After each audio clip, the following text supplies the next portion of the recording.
To provide a little context to the marketing concept, let's look at the evolution of this concept over time. In the history of Western or market economies of various types around the world, there's been kind of a general theme of early on the seller, manufacturer, whoever it may be of a product or service, chooses what to make and what to sell internally without considering the needs of the buyer, or they think they know the needs, but they don't, really bother to find out, and therefore, they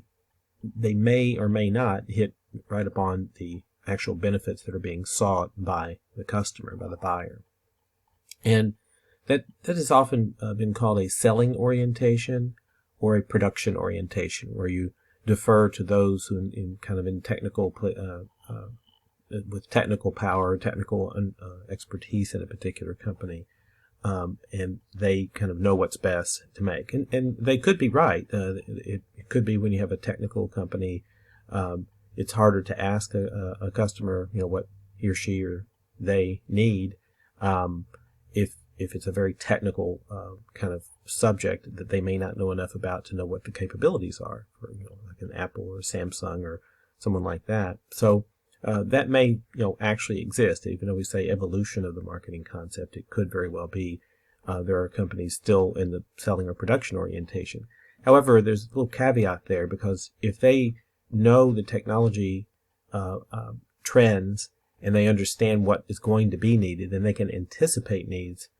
just like in the traditional marketing orientation, which is in the middle there, B. We reach out and actually contact, either observe or ask questions of the buyer, of the potential customer, about what kind of things they're needing, what kind of things they're wanting, what kind of benefits they're seeking. And then we go about either customizing what we make or coming up with something totally new of a product or service to satisfy that need and want, and give them, the solution to the problem that they're seeking. Even further than the market orientation is relationship marketing, wherein we see this as kind of an evergreen contract, it's sometimes called, a partnership, if you will, where we're continually in contact. We may even have people from the manufacturer or the provider of the service working at the buyer's location, and vice versa. This tends to allow us to discover needs earlier than a competitor might when we have a good relationship with a customer.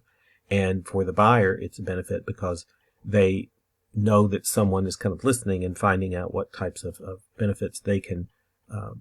help them achieve, help them satisfy in the long term. So it's good to keep this kind of these kinds of patterns, if you will, in mind when you're thinking about the marketing concept of providing for wants and needs with goods and services.